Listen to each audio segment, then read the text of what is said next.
For multinational companies based outside of Asia, just the sheer size and diversity of this region is an ongoing huge challenge. From very sophisticated developed markets like Australia and Japan to emerging markets, to very fast-changing markets, and each of those markets requires a degree of localization and a degree of attention to local market condition.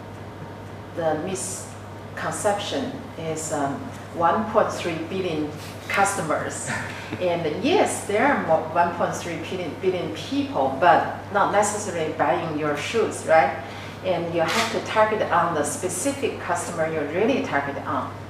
For multinational company, if they want to succeed in China market, they will have to customize their product and their message to fit into the local audience needs.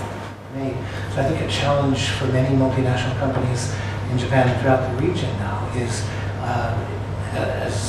as we said, it's a difficult economic environment. How do you sustain those communications to make sure that your stakeholders, your audiences, are always thinking about you? Local.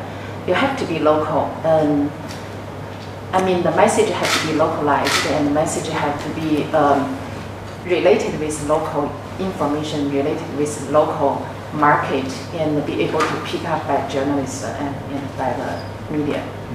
Ultimately, the media in Singapore will still want to know what's the local angle, what's the local relevance as well. They want to know how is it different, how is Singapore doing compared to other markets as well.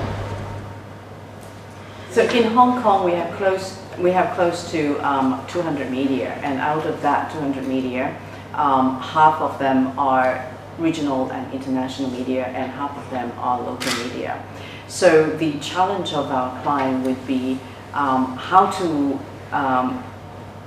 capitalize on these 200 media to maximize their share of voice.